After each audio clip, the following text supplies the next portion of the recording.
끝으로 너희가 주 안에서와 그 힘의 능력으로 강건하여지고 마귀의 간계를 능히 대적하기 위하여 하나님의 전신갑주를 입으라.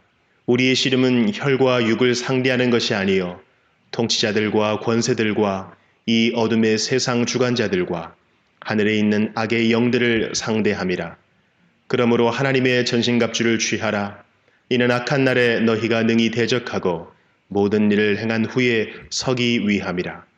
그런즉 서서 진리로 너희 허리띠를 띠고 의의 호심경을 붙이고 평안의 복음이 준비한 것으로 신을 신고 모든 것 위에 믿음의 방패를 가지고 이로써 능히 악한 자의 모든 불화살을 소멸하고 구원의 투구와 성령의 검 곧 하나님의 말씀을 가지라.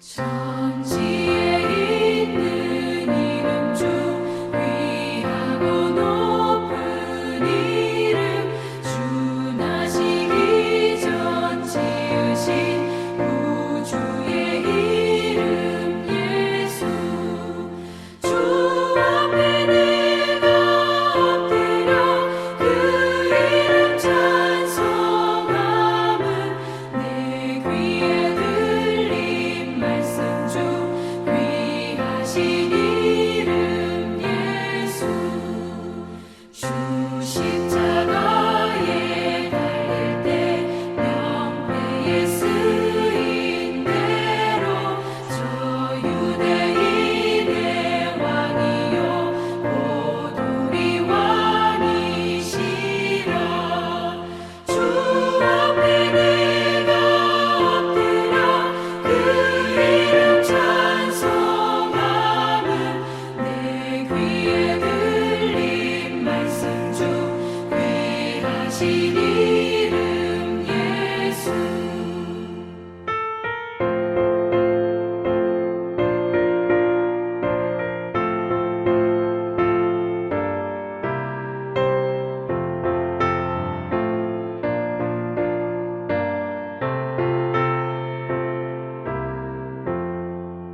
지금도 살아계셔서 언제나 하시는 일 나 같은 죄인 부르사 참 소망 주시도다 주 앞에 내가 엎드려 그 이름 찬송함은 내 귀에 들린 말씀 중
오늘은 마태복음 10장을 살펴보도록 하겠습니다. 10장 1절에서 15절까지는 12 제자를 부르시고 명하시는 이야기가 나옵니다.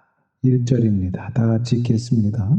예수께서 그의 12 제자를 부르사 더러운 귀신을 쫓아내며 모든 병과 모든 약한 것을 고치는 권능을 주십니다. 지금 이 당시는 복음이 그리고 교회가 시작되는 초기 단계였기 때문에 특히 초기의 복음과 교회가 뿌리를 내리느냐 내리지 못하느냐 아주 중요한 순간이었습니다. 만약에 교회의 뿌리를 내리지 못하면 큰일 나는 것입니다. 왜냐하면 교회가 시작되어야 되기 때문입니다. 즉 복음이 선포되고 교회가 시작되어야 되는데 이것이 안 돼버리면 일이 크게 문제가 생기기 때문에 그래서 특별하게 초기 때에 이러한 권능이 제자들에게 주어지게 되는 것을 볼 수 있습니다. 그리고 지금도 우리가 진리를 추구하고 한 영혼이라도 주님께로 전도하다 보면 이러한 기적들이 일어나기도 합니다. 사실 우리는 매 순간마다 기적을 경험하고 있다라고 할 수 있습니다. 여러분, 죽을 일이 얼마나 많습니까? 그리고 죽을 병이 얼마나 많은지 모릅니다. 그래서 매 순간마다 죽을 일이 산재해 있다라고 해도 과언이 아닙니다. 특별히 요즘은 더하지 않습니까? 그래서 이렇게 살아서 숨쉬고 여기 앉아있는 것이 기적이고 하나님의 은혜인 줄 믿습니다. 그리고 본문의 말씀처럼 더러운 귀신을 두려워하지 말고 쫓아내야 합니다. 이 더러운 귀신을 어떻게 쫓아내냐면 첫 번째는 나의 힘으로 쫓아내는 것이 아닙니다. 그러니까 나의 힘으로 쫓아내는 것이 아니고 내가 믿는, 내가 의지하는 예수 그리스도의 이름으로 쫓아내는 것입니다. 그래서 예수님의 이름으로 명하노니 나가라 이렇게 명령해야 됩니다. 그리고 귀신과 대화하려고 하면 안 됩니다. 귀신과 대화하면 안 되고 단호하게 명령을 해야 합니다. 예수님의 이름으로 명한다. 떠나가라. 이렇게 쫓아내야 합니다. 대화를 할 것이 아니라 예수님의 이름으로 명하여 쫓아내야 하는 것입니다. 절대 그런 것에 속아서는 안 됩니다. 그리고 나는 죄인인데 나는 악한 사람인데 하면서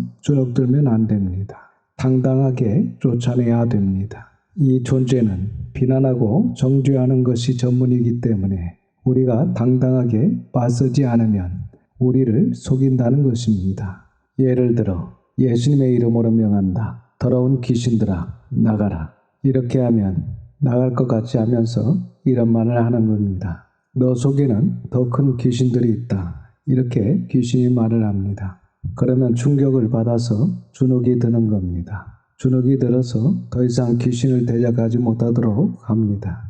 아니면 너는 죄인이야 이렇게 귀신이 말을 하면서 나옵니다. 그러나 우리는 이렇게 대적을 해야 합니다. 그건 너가 상관할 바가 아니다. 그건 하나님과 나의 문제이기 때문에 너가 상관할 바가 아니니 이 더러운 귀신아 예수님의 이름으로 명한다. 떠나가라 하면서 바로 명령하고 쫓아내야 합니다. 그리고 때로는 지난 시간에 배운 것처럼 너무 강한 것이 들어있으면 잘 안 나가는 경우도 있습니다. 또는 나갔다 하더라도 금방 다시 들어오는 경우도 있습니다. 때로는 우리가 하나님의 말씀을 듣거나 읽거나 공부할 때 그리고 우리가 일상생활을 할 때 우리 마음이 요동칠 때가 있고 우리 마음에 세상적인 생각, 악한 생각이 들어올 때가 있으며 하나님의 말씀에 아멘하지 못하도록 하나님의 말씀을 듣지 못하도록 다른 생각으로 우리 생각에 채울 때가 있습니다. 그럴 때 정신을 차리고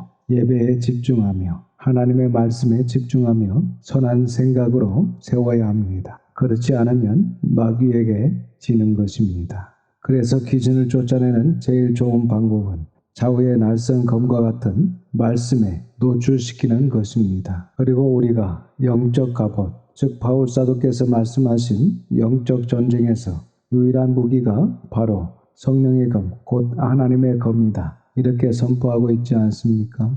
그래서 우리가 말씀의 검을 가지고 이기는 방법이 가장 확실한 방법이다라는 것을 명심하시고 세상의 영상과 세상의 음악과 게임에 시간을 보내지 마시고 하나님의 말씀으로 우리 마음에 채우고 선한 일, 곧 하나님의 일에 최선을 다하시기를 바랍니다. 이제 2절 이하를 보시면 12사도의 이름이 나옵니다. 2절에서 4절입니다. 12사도의 이름은 이러하니 베드로라 하는 시몬을 비롯하여 그의 형제 안드레와 세베대의 아들 야고보와 그의 형제 요한, 빌립과 바돌로메, 도마와 세리마테, 알페오의 아들 야고보와 다데오, 가나안인 시몬 및 가룟 유다 곧 예수를 판자라. 3절의 마태는 본인의 이름을 소개할 때 세리 마태라고 쓰고 있습니다. 보통 사람 같으면 자신의 부끄러운 과거를 밝히고 싶어 하지 않을 것입니다. 그런데 마태는 마태복음을 쓰면서 자신의 부끄러운 과거를 밝히고 있다는 것입니다. 그리고 알페오의 아들 야고보가 마태 바로 뒤에 나오는데 많은 성경학자들은 이 알페오의 아들 야고보를 마태와 한 형제로 보고 있습니다. 마가복음 2장 14절을 보면 마태의 다른 이름인 네위라고 부르면서 알페오의 아들이라고 하고 있습니다. 3절 끝에 다데오라는 제자는 유다라는 또 다른 이름을 가지고 있습니다. 예수님을 판 가룟 유다가 있기 때문에 유다라는 이름보다는 다데오라고 이름을 쓰고 있습니다. 4절에 가나안인 시몬이 나옵니다. 사실 가나안이라고 번역을 한 것은 잘못된 것입니다. 이 시몬은 가나안인이 아니라 유대인입니다. 그렇기 때문에 가나안이라고 번역하면 안 되고 갈릴리, 가나 사람이라고 번역을 해야 합니다. 우리가 잘 아는 가나의 혼인잔치가 일어났던 그 갈릴리 지방 가나라는 마을 출신입니다. 이 시몬이라는 제자가 그래서 가나 사람 시몬, 가룟 유다, 곧 예수님을 판 이 가룟 유다는 정말 예수님을 안 따랐으면 더 나을 뻔했던 사람입니다. 5절과 6절입니다. 예수께서 이 12를 내보내시며 명하여 이르시되 이방인의 길로도 가지 말고 사마리아인의 고을에도 들어가지 말고 오히려 이스라엘 집에 잃어버린 양에게로 가라. 예수님께서 제자를 부르시고 전도를 하게 하시는데 유대인들에게 가라고 하십니다. 하나님께서 구약의 모든 시간 동안 하나님을 떠나 살고 이제 노마가 통치하는 소망이 없는 하나님의 백성들에게 복음을 전하고 싶으신 것입니다. 그래서 먼저 유대인들에게 복음이 증거되고 있는 것을 볼 수 있습니다. 또한 아직까지는 이방인의 때가 열리지 않았습니다. 그런데 결국은 유대인들이 메시아이신 예수님을 거부를 하고 예수님을 십자가에 못 박고 그리고 이후에도 역시 이 복음을 받아들이지 않고 그렇게 해서 결국 AD 70년에 예루살렘이 멸망하게 되고 그 복음이 이방인에게 향하여 열리게 됩니다. 7절입니다. 가면서 전파하여 말하되 천국이 가까이 왔다 하고. 그렇습니다. 본문에 천국이 가까이 왔다라는 이 메시지는 전도하는 우리와 하나님의 말씀을 선포하는 설교자의 중심 메시지가 되어야 합니다. 8절입니다. 병든 자를 고치며 죽은 자를 살리며 나병 환자를 깨끗하게 하며 귀신을 쫓아내되 너희가 거저 받았으니 거저 주라. 제자들에게 전도를 하게 하시면서 병든 자를 고치라고 하십니다. 죽은 자를 살리라고 하십니다. 그리고 저주받아 버림받고 고칠 수 없는 나병 환자까지도 치료하라고 하십니다. 또한 귀신을 내쫓아내라고 하십니다. 우리도 전도하며 사역할 때 이런 일들도 해야 할 것입니다. 줄을 칩니다. 너희가 거저 받았으니 거저 주라. 아주 중요한 자세입니다. 이렇게 당연히 섬겨야 하는 것이지 어떤 이익의 수단과 계산적으로 치료해서는 안 된다는 것입니다. 9절과 10절입니다. 너희 전대에 금이나 은이나 동을 가지지 말고 여행을 위하여 배낭이나 두벌 옷이나 신이나 지팡이를 가지지 말라. 이는 일꾼이 자기의 먹을 것 받는 것이 마땅함이라. 이 말씀은 전도를 하는데 주의 일을 하는 데 있어 필요 이상 가지지 말라고 하십니다. 혹시 많이 가진 것이 복음 전하는 자에게 자랑이 될 수 있고 교만이 될 수도 있습니다. 그리고 이 마을 저 마을로 전도하면서 이동을 해야 하는데 짐이 될 수도 있습니다. 전도자가 사역자가 가진 것이 적고 부족하다고 느낄 때 또한 필요한 것이 있을 때 채워주시는 하나님의 은혜가 있습니다. 그러니 하나님의 일을 하는 자는 기본적인 것만 있으면 됩니다. 10절 중반절을 보시면 이는 일꾼이 자기의 먹을 것 받는 것이 마땅하다고 말씀하십니다. 그래서 전적으로 하나님의 일을 하는 사역자는 사례를 받는 것은 마땅하다. 이렇게 볼 수 있습니다. 11절에서 14절입니다. 어떤 성이나 마을에 들어가든지 그 중에 합당한 자를 찾아내어 너희가 떠나기까지 거기서 머물라. 또 그 집에 들어가면서 평안하기를 빌라. 그 집이 이에 합당하면 너희 빈 평안이 거기 임할 것이요 만일 합당하지 아니하면 그 평안이 너희에게 돌아올 것이니라. 누구든지 너희를 영접하지도 아니하고 너희 말을 듣지도 아니하거든 그 집이나 성에서 나가 너희 발의 먼지를 떨어 버리라.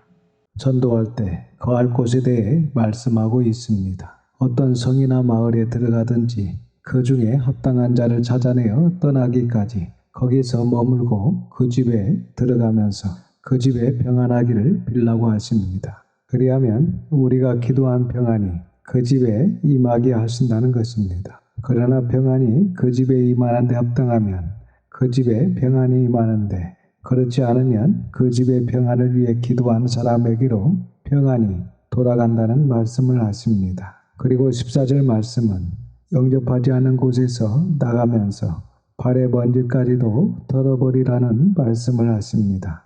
상대방이 어떤 반응을 보이든 간에 너무 신경 쓰지 말라는 것입니다. 그러니까 영접을 하지 않아도 그런 사람들 때문에 스트레스를 받지 말라는 것입니다. 15절입니다. 내가 진실로 너희에게 이르노니 심판날에 소돔과 고모라 땅이 그 성보다 견디기 쉬우리라. 우리는 전도를 하지만 주님께서 심판하시는 날에 우리가 전한 진리, 예수님을 영접하지 않는 사람은 소돔과 고모라가 받은 심판보다 심판이 더하다는 말씀을 하십니다. 예수님께서 아주 강조해서 말씀을 하신 것입니다. 즉 전도자의 말을 듣느냐 듣지 않는 자의 문제가 심각한 문제라는 것입니다. 여러분, 성령님께서 오셔서 전도자 역할을 하시는 것이 아닙니다. 결국은 진리에 깨어있어 준비된 사람이 전도자의 역할을 감당하는 것입니다. 그런데 그 전도자의 입술을 통해서 선포되는 그 도를 잘 듣느냐 듣지 않느냐가 영원한 운명을 결정할 정도로 매우 심각하고 중요한 문제라는 것입니다. 그래서 하나님께서 보내신 전도자의 말을 잘 듣는 것이 매우 중요하다는 것을 알 수 있습니다. 우리도 하나님의 말씀을 듣지 못하고 들려오는 하나님의 말씀을 거부하면 무서운 심판이 있다는 것을 기억해야 합니다. 16절입니다. 보라, 내가 너희를 보냄이 양을 이리 가운데로 보냄과 같도다. 그러므로 너희는 뱀같이 지혜롭고 비둘기같이 순결하라. 지금 본문에 예수님께서 내가 너희 즉 제자들을 보냄이 양을 이리 가운데 보냄과 같다라고 하시는데 이 말씀은 성도 제자들을 향하여서는 양으로 세상을 가리켜서는 이리라고 비유를 하고 계십니다. 여러분, 이 양과 이리가 만나면 어떻게 될까요? 아마도 이리가 양을 잡아먹을 것입니다. 그래서 예수님의 제자 그리고 예수님의 성도인 양의 특징이 있습니다. 바로 온유하고 겸손하다는 것입니다. 그런데 이리의 특징은 아주 사납습니다. 혹시 아직도 예수 그리스도를 나의 구주로 영접했는데 세상의 이리처럼 그렇게 사납게 살아가고 있지는 않은지 한번 우리를 돌아봐야 할 것입니다. 그래서 본문은 우리는 양이고 세상은 이리이기 때문에 양이 이리에게 항상 당합니다. 그래서 항상 양이 이리에게 당하는 것처럼 핍박과 박해를 당하는 것은 기본이고 이리와 양이 만나면 이리가 양을 잡아먹는 것처럼 생명까지 잃을 수 있다. 그리고 핍박을 받게 될 것이라는 것이 지금 현재 예수님께서 하신 말씀입니다. 그래서 우리가 여기서 한편으로 다시 한번 생각해 볼 수 있는 것이 양이 이리에게 항상 당하다 보니까 양이 오기가 생길 수 있는 것입니다. 처음에는 예수님께서 그렇게 말씀하시고 교회에서 그렇게 가르치니까 그래 항상 당하면서 살자, 손해보면서 살자 이렇게 살 수 있습니다. 그런데 그러한 것들이 1년, 2년 가다 보니까 양이 변하기 시작하는 겁니다. 나라고 계속 당하는 법이 있나 하면서 이리를 대적하기 시작합니다. 그래서 세상적인 방법으로 대처하고자 하는 유혹에 빠지는 것입니다. 하지만 예수님께서는 선으로 악을 이겨라 이렇게 말씀하십니다. 즉 양은 양다워야 한다는 것입니다. 양은 언제나 방법도 가려야 되고 수단도 가려야 되고 과정도 생략해서는 안 됩니다. 다시 말씀드리면 방법도 선하고 수단도 선하고 무엇보다도 그 과정이 선해야 합니다. 16절 중반절을 다시 보시면 그러므로 너희는 뱀같이 지혜롭고 여기서 지혜롭다라고 번역된 헬라어 프로니모스는 신중한 분별력, 신중한 판단력을 이야기합니다. 그래서 이 세상에서 정말 지혜로운 사람들은 신중한 분별력과 신중한 판단력을 가지고 있는 사람입니다. 그렇다면 우리에게 어떤 판단력과 분별력이 있어야 하냐면 첫째는 진리를 분별할 수 있는 신중한 분별력이 있어야 합니다. 왜냐하면 오늘 이 시대가 혼합주의이고 너무나 혼탁한 시대이기 때문에 진리를 분별할 수 있는 분별력이 우리에게 있어야 됩니다. 그리고 두 번째, 이것으로 부족합니다. 결국은 그 진리라는 것은 영적 지도자, 즉 하나님과 사람 사이에 선 그 지도자를 통해서 준비된 사람을 통해서 선포되는 것이기 때문에 지도자를 잘 분별해야 됩니다. 그래서 영적 지도자를 잘 분별할 수 있는 분별력이 바로 뱀같이 지혜로운 것입니다. 그리고 세 번째는 영을 분별해야 됩니다. 오늘날 방언 그리고 은사계에서 일어나고 있는 이상한 현상들, 그러한 현상들이 이슬람교, 불교, 힌두교에서 동일하게 나타나고 있습니다. 그렇기 때문에 아무리 봐도 하나님의 영의 역사 같지는 않다는 것입니다. 그래서 분명히 우리가 성경 66권 전체를 보면서 분명한 분별력이 생겨야 합니다. 그리고 네 번째, 오늘 본문에 있어서 가장 중요한 부분인데 핍박을 당하면 사람들은 두려움에 휩싸이게 됩니다. 아니면 핍박을 당하면 왜 내가 이런 핍박을 당하게 되냐 하면서 화가 나게 됩니다. 그러면 보통 이성을 상실하게 됩니다. 그때의 판단력과 분별력을 잊어버리게 됩니다. 그래서 환난을 당하고 핍박을 당할 때에 더 신중해야 된다는 것입니다. 그러니까 그럴 때에 더 분별하고 더 판단해낼 수 있어야 한다. 이러한 이야기를 하고 있습니다. 또한 이어서 보시면 비둘기같이 순결하라. 본문의 이 순결은 헬라어로 아켈라이오스입니다. 뜻은 거짓없는 순결, 거짓없는 솔직을 이야기합니다. 그래서 하나님의 백성, 하나님의 성도는 분명한 분별력과 판단력, 그리고 거짓없는 순결, 거짓없는 솔직함을 가지고 있어야 합니다. 이 순결이 없으면 세상 사람들처럼 세상 방법으로 살아갈 수밖에 없습니다. 전도할 때나 하나님의 일을 할 때에 뱀같이 지혜롭고 비둘기같이 순결함이 있어야 진정한 승리로 살아갈 수 있습니다. 17절입니다. 사람들을 삼가라. 그들이 너희를 공회에 넘겨주겠고 그들의 회당에서 채찍질을 하리라.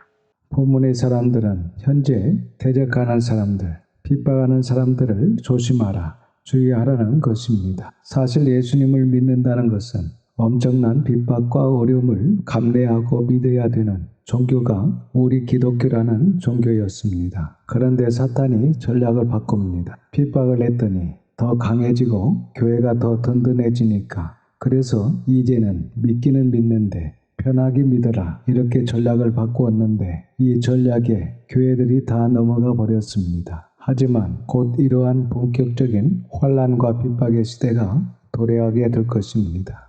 우리가 잘 아는 것처럼 지금 거짓 종교가 조성되고 준비되고 있는데 결국 그 거짓 종교 안에 들어오지 않는 종교인들 그리고 그러한 사람들을 핍박하기 시작할 것입니다. 그래서 가톨릭의 예수회를 중심으로 해서 현재 종교 재판소가 사실 중세시대 때에 없어졌다가 다시 이 종교 재판소가 신설된 것을 확인할 수 있습니다. 18절입니다.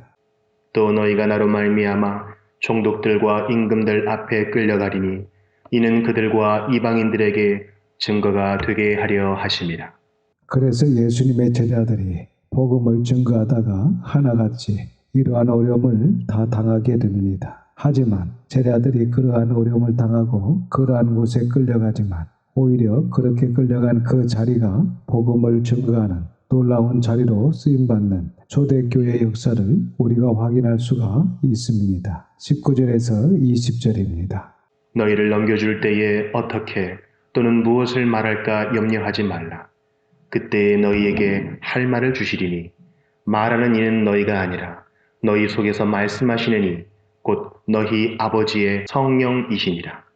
여러분, 이 말씀은 설교시 이야기하는 것이 아닙니다. 이 말씀은 전도할 때를 이야기하는 것입니다. 그래서 우리가 전도할 때 이것 하나는 걱정할 필요가 없는 것입니다. 예수님께서 분명히 약속하셨기 때문에 전도할 때 원고 준비하실 필요가 없습니다. 전도하다가 잡혀갈 때나 전도할 때 내가 뭘 이야기해야 되나 이렇게 고민하고 걱정할 필요가 없습니다. 왜냐하면 충분히 할 말을 하나님께서 주시겠다라고 약속하셨기 때문입니다. 그래서 이러한 것들을 전도해 보신 분들은 다 하나같이 경험을 합니다. 때로는 전혀 생각지 않은 지혜와 할 말을 주실 때가 있어 전도하게 하십니다. 21절입니다. 장차 형제가 형제를 아버지가 자식을 죽는 데에 내주며 자식들이 부모를 대적하여 죽게 하리라.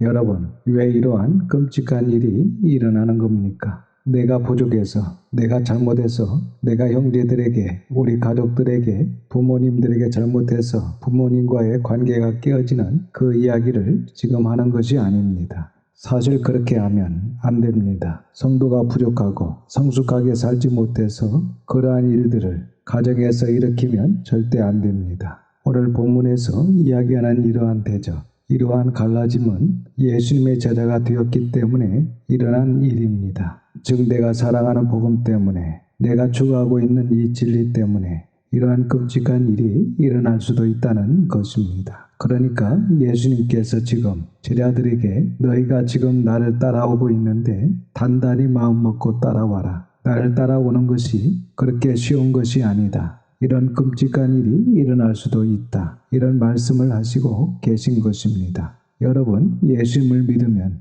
만사가 형통합니까? 사실 그것은 결과적인 이야기입니다. 그러니까 우리가 예수님을 믿으면 결과적으로 만사가 형통하게 됩니다. 모든 일에 형통하게 됩니다. 하지만 만사 형통의 결과에 이르는 과정으로는 절대 그렇지 않습니다. 과정으로는 만사가 불통하게 되어 있습니다. 그래서 예수님께서 예수님을 믿는 것이 쉬운 것이 아니다. 그런 이야기를 제자들에게 아주 강하게 하고 계신 것입니다. 22절입니다. 또 너희가 내 이름으로 말미암아 모든 사람에게 미움을 받을 것이나 끝까지 견디는 자는 구원을 얻으리라.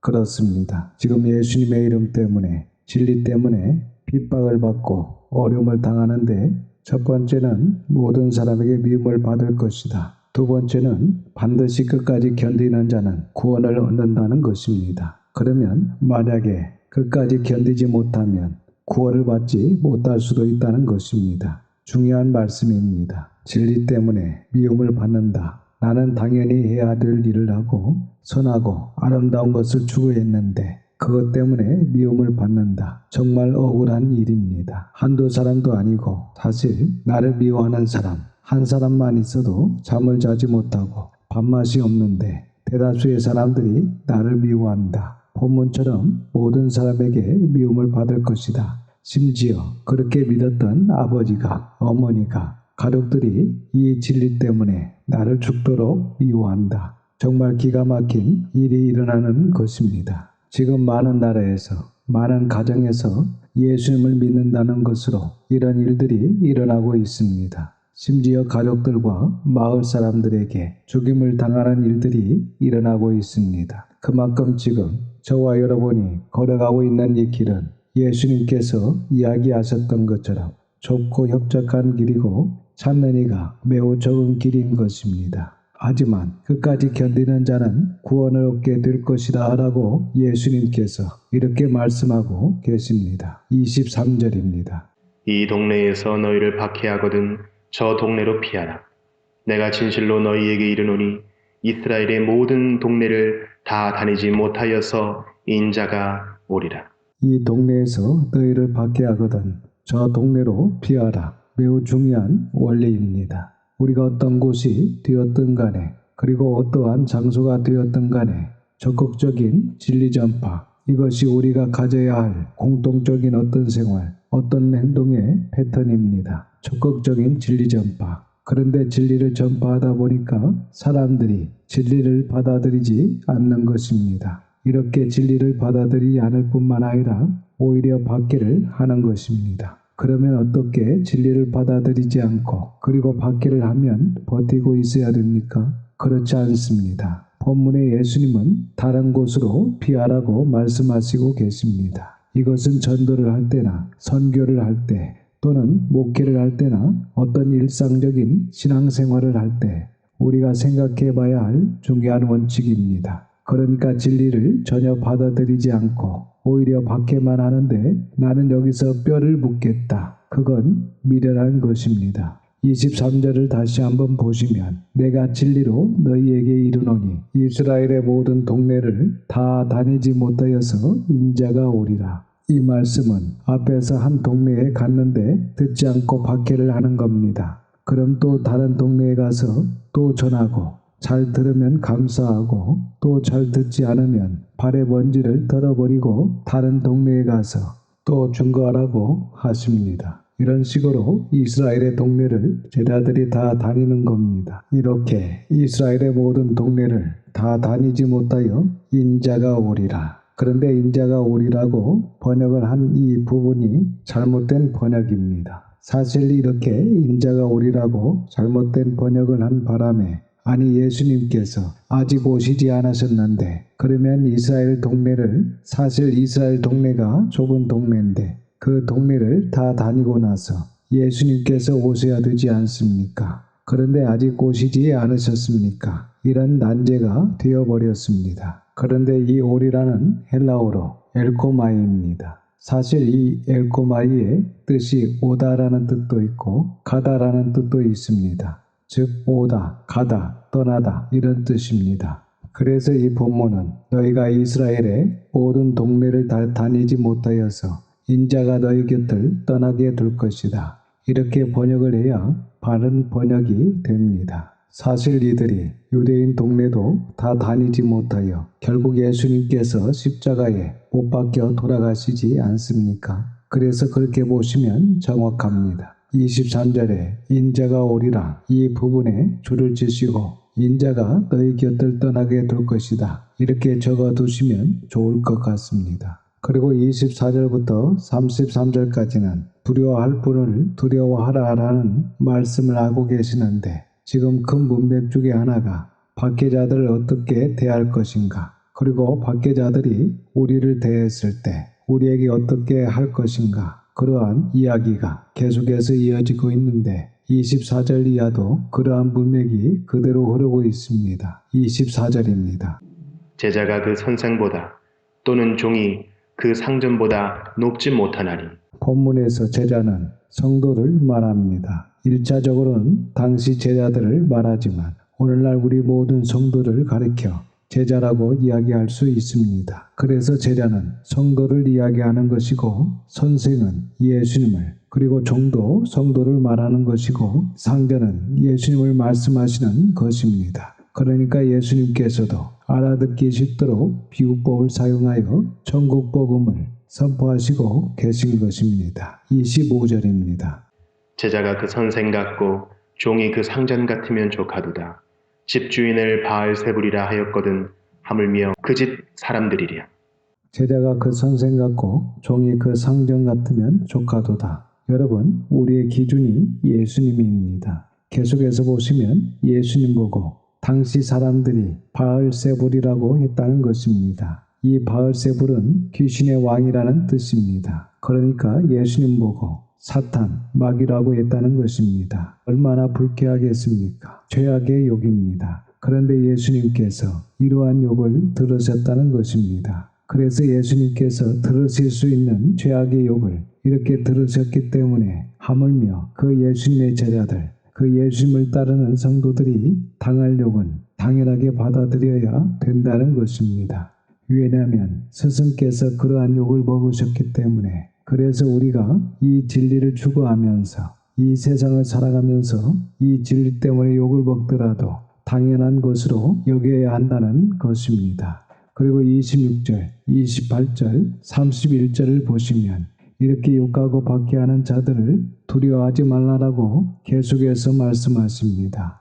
그래서 이번 단락의 중요한 주제가 두려워하지 말라라는 것입니다. 그래서 우리가 분명히 예수님의 제자로 살아가면 이러한 욕과 박해를 당하게 될 텐데 그때 두려워하면 안 된다는 것입니다. 지난번에 말씀드렸던 것처럼 우리가 마귀도 두려워하면 안 됩니다. 귀신도 성도가 두려워해야 할 존재가 아닙니다. 그와 함께 우리를 욕하고 박해하는 자들이 있을 수 있는데 그 욕하고 박해하는 자들도 절대 두려워하면 안 됩니다. 여러분, 왜 우리가 이러한 것을 두려워하면 안 될까요? 진리를 추구하면서 이러한 욕을 먹고 이러한 박해를 당하게 되면 왜 저와 여러분이 두려워하면 안 됩니까? 바로 그러한 것들을 두려워하면 아무 일도 못합니다. 즉 하나님의 뜻을 이 땅에 이루어 드려야 되는데 우리가 두려워해서 정신을 잃어버리고 이성을 상실해버리면 아무 일도 할 수가 없고 일이 되지 않는 것입니다. 그래서 우리가 절대 두려워하면 안 되고 우리가 해야 될 일을 계속해서 해 나가야 하는 것입니다. 26절입니다. 그런즉 그들을 두려워하지 말라. 감추인 것이 드러나지 않을 것이 없고 숨은 것이 알려지지 않을 것이 없느니라. 박해자를 두려워하지 말아야 할 첫 번째 이유입니다. 바로 진실은 밝혀진다는 것입니다. 그러니까 두려워하지 말라. 반드시 진실은 밝혀지게 될 테니 묵묵히 진리를 추구하면서 제자의 삶을 살아라는 것입니다. 27절입니다. 내가 너희에게 어두운 데서 이르는 것을 광명한 데서 말하며 너희가 귓속말로 듣는 것을 집 위에서 전파하라. 본문의 말씀도 아주 중요한 이야기인데 우리가 욕을 먹고 그리고 핍박을 당하게 되는데 움츠려들면 안 된다는 것입니다. 특히 복음을 전파함에 있어서 겁을 먹고 소극적인 자세로 움츠려들어서 일을 하면 안 되고 반드시 광명한 데서 말해야 하고 집 위에서 전파해야 한다는 것입니다. 이것은 바로 적극적인 복음 전파를 예수님께서 이야기하고 계신 것입니다. 28절입니다. 몸은 죽여도 영혼은 능히 죽이지 못하는 자들을 두려워하지 말고 오직 몸과 영혼을 능히 지옥에 멸하실 수 있는 이를 두려워하라. 박해자를 두려워하지 말아야 할 두 번째 이유입니다. 세상에서 박해를 해봐야 우리의 생명을 죽이는 정도, 그것이 최고의 박해이지 않습니까? 그런데 그것은 별로 두려워할 것이 안 된다는 것입니다. 오직 몸과 영혼을 능히 지옥에 멸하실 수 있는 심판주를 두려워해야 한다. 이렇게 말씀하고 계십니다. 29절입니다. 참새 두 마리가 한 아사리온에 팔리지 않느냐. 그러나 너희 아버지께서 허락하지 아니하시면 그 하나도 땅에 떨어지지 아니하리라. 박해자를 두려워하지 말아야 하는 세 번째 이유입니다. 아사리온은 로마의 화폐 단위 중 하나인데 당시 노동자 하루 품삯이 1데나리온입니다. 즉 한 아사리온은 1데나리온의 10분의 1입니다. 그러니까 아주 적은 액수입니다. 그래서 본문의 핵심은 이렇게 작은 3세의 생명도 보호하시는 하나님께서 우리도 보호하신다는 것입니다. 그런데 얼마나 세밀하게 보호하시냐면 30절입니다. 너희에게는 머리털까지 다 세신 바 되었나니 이처럼 우리의 머리털까지 세실 정도로 세밀하게 보호하신다는 것입니다. 원어를 보면 분사완료 수동태를 사용하고 있습니다. 그러니까 이미 오래전부터 이렇게 해오셨다. 이미 오래전부터 세신 바 되셨다. 이런 이야기입니다. 31절입니다. 두려워하지 말라. 너희는 많은 참새보다 귀하니라. 아멘. 그러니까 우리는 많은 참새보다 귀하기 때문에 두려워하지 말라고 하십니다. 32절과 33절입니다. 누구든지 사람 앞에서 나를 시인하면 나도 하늘에 계신 내 아버지 앞에서 그를 시인할 것이요. 누구든지 사람 앞에서 나를 부인하면 나도 하늘에 계신 내 아버지 앞에서 그를 부인하리라. 중요한 핵심입니다. 본문의 사람 앞에서 할 때 이 사람은 특별히 박해자들을 말합니다. 그러니까 일반 사람들은 말할 것도 없고 박해자들 앞이라 할지라도 그 앞에서 예수님을 시인하면 나도 하늘에 계신 내 아버지 앞에서 그를 시인할 것이요. 이 시인하면 이라는 말은 헬라어로 호몰로게오인데 그래서 나를 시인하면 이 말은 호몰로게오 NMO입니다. 이것이 무슨 뜻이냐면 내 안에서 시인하면 이런 뜻입니다. 그러니까 내 안에 있다라는 말은 주님과 연합된 상태에서의 시인, 주님과 연합된 상태에서의 고백이라는 뜻입니다. 그래서 이것은 입술로만의 시인을 이야기하지 않습니다. 입술은 기본이고 정말 주님과 연합되어서 삶을 사는 구체적인 실천, 구체적인 삶을 이야기하는 것입니다. 그것이 진정한 고백입니다. 그래서 누구든지 사람 앞에서 나를 시인하면 나도 하늘에 계신 내 아버지 앞에서 그를 시인할 것이요. 의미가 완전히 달라집니다. 누구든지 사람 앞에서 나를 부인하면 나도 하늘에 계신 내 아버지 앞에서 그를 부인하리라. 그래서 이 박해자들의 박해를 두려워하지 말고 끝까지 우리의 입술과 삶을 통해서 주님을 고백해야 된다. 이러한 메시지를 예수님께서 선포하고 계시는 것입니다. 이 시간 저와 여러분들, 우리의 자녀들이 앞으로 진리를 추구하며 나갈 때 어떠한 박해나 핍박이 있다 할지라도 두려워하지 않고 끝까지 우리의 입술과 삶을 통해서 주님을 고백하는 주님 안에서 온전히 연합된 자들로 승리할 수 있기를 주님의 이름으로 축원합니다. 오늘은 여기까지 보고 다음 시간에 34절을 이어서 보겠습니다. 기도하겠습니다. 아버지 하나님, 아버지의 거룩하신 이름을 찬양합니다. 오늘도 예수님께서 친히 가르쳐 주신 귀한 말씀을 통하여 진리를 깨닫게 하시니 감사를 드립니다. 하나님의 백성, 하나님의 성도로서 분명한 분별력과 판단력, 그리고 거짓없는 순결, 거짓없는 솔직함을 가지고 늘 진리에 깨어있는 준비된 자들이 다 될 수 있도록 인도하여 주시옵소서. 혹이라도 예수님의 이름 때문에 진리 때문에 핍박을 받고 어려움을 당한다 할지라도 끝까지 견디는 자들이 다 되어 온전한 구원에 이르는 저희들과 저희 자녀들이 다 될 수 있도록 붙들어 주시옵소서.